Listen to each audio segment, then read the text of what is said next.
Friends welcome back to my channel. আমি আজকে আপনাদের সাথে গুঁড়ো দুধ দিয়ে একটা সন্দেশের রেসিপি করে দেখাবো। সেই রেসিপিটা বানানোর জন্য দেখুন ফার্স্টে আমি এখানে একটা কড়া নিয়ে নিয়েছি আর আমি হাফ কাপ লিকুইড দুধ নিয়ে নিয়েছি, এটা দিয়ে দেবো। আমি এর মধ্যে 3/4 কাপ চিনি দিয়ে দেবো। মিষ্টিটা আপনারা আপনাদের স্বাদ অনুযায়ী দেবেন।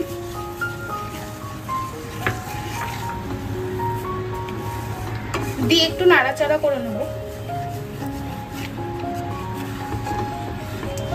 দেখুন চিনিটা গলে গেছে। এরপর আমি এর মধ্যে 1 কাপ গুঁড়ো দুধ দিয়ে দেবো।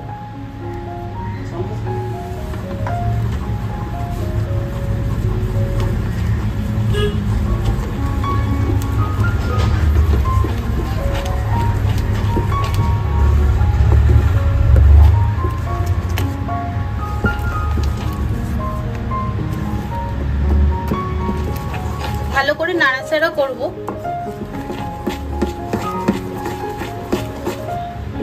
কন্টিনিউ নাড়াচাড়া করে এটা একটা ডো বানিয়ে নেবো, একদম শুকনো করে নিয়ে। আর কন্টিনিউ কিন্তু নাড়াচাড়া করবেন, নাহলে নিচে লেগে যাবে। আপনারা চাইলে এর মধ্যে এলাচও দিতে পারেন, আমি দেব না।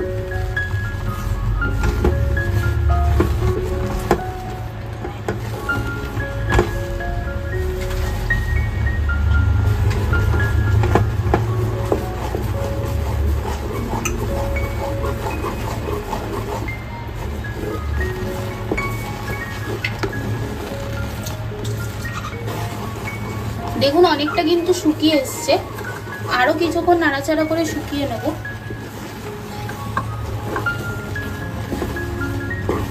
এরপর আমি এর মধ্যে 2 চামচ ঘি দিয়ে দেবো।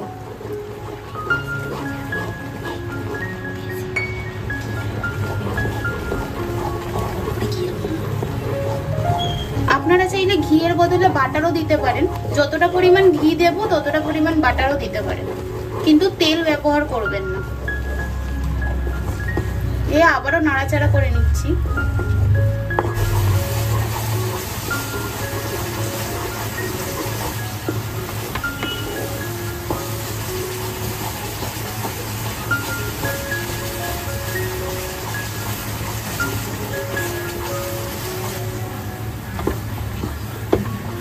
দেখুন এটা কিন্তু অনেকটাই রেডি হয়ে এসছে।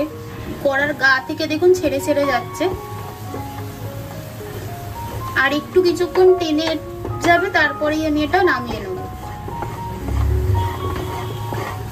দেখুন ডোটা কিন্তু রেডি হয়ে গেছে আর পুরো দুধটা টেনে নিয়েছে। এরপরে এটাকে আমি একটা কাচের বোলের মধ্যে রেখে কিছুটা ঠান্ডা করে নেব। আমি এখানে ওই সন্দেশ ছাপার যে ছাপগুলো হয় এগুলো নিয়ে নিয়েছি। আপনারা চাইলে এমনি গোলও বানাতে পারেন, কিন্তু এরকম ছাপ দিয়ে বানালে দেখতেও সুন্দর হবে। এরপর আমি এগুলোর মধ্যে একটু করে ঘি লাগিয়ে নেবো, অল্প করে সবকটাতেই লাগিয়ে নেবো, তাহলে মিষ্টিটা ভালোভাবে উঠে আসবে। এরকম ভাবে ঘি লাগিয়ে নেবেন। দেখুন আমি কিছুটা ঠান্ডা করেছি, পুরোটা ঠান্ডা করবেন না, তাহলে কিন্তু হবে না। নিয়ে এরকম হাতে আমি ঘি লাগিয়ে নিয়েছি। এরকম ভাবে নিয়ে এরকম হালকা গোল করে এরকম ভাবে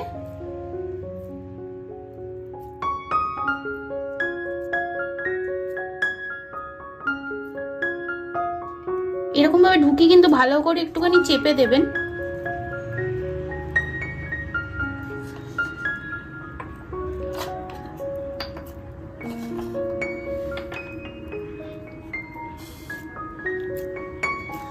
এরপর এটা আমি বার করে নেব। দেখুন ছাপাটা কিন্তু হয়ে গেছে কি সুন্দর। এরকম ভাবে আমি ওইগুলোতেও বানিয়ে নেব। এরকম ভাবেও একটা নিয়ে এরকম ভাবে আমি চেপে নিচ্ছি।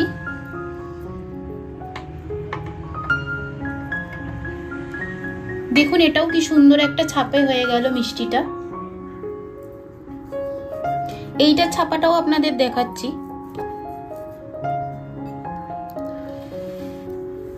এই দেখুন কি সুন্দর মিষ্টিটার ছাপটা উঠেছে। একটু গরম থাকতেই বানাবেন, তাহলে ভালোভাবে ছাপটা উঠবে। এরকম ভাবে আমি সবকটা বানিয়ে নেবো। দেখুন কি সুন্দর সন্দেশগুলো কিন্তু রেডি হয়ে গেছে। আপনারা চাইলে পুজোতে এরকম ঘরেই বানিয়ে নিতে পারেন সন্দেশ, অনেক কম খরচায় এটা বানানো যায়। আর সামনেই গণেশ পুজো, তো আপনারা গণেশ পুজোয় কিন্তু বাড়িতে এরকম বানিয়েই নিতে পারেন, খুব সহজ আর খুব কম খরচায় হয়ে যাবে। তো আপনাদের যদি এই রেসিপিটা ভালো লাগে তাহলে প্লিজ আমার চ্যানেলটা সাবস্ক্রাইব করে দেবেন, একটা লাইক করে দেবেন আর কমেন্ট করে জানাবেন যে আপনাদের এই রেসিপিটা কেমন লেগেছে।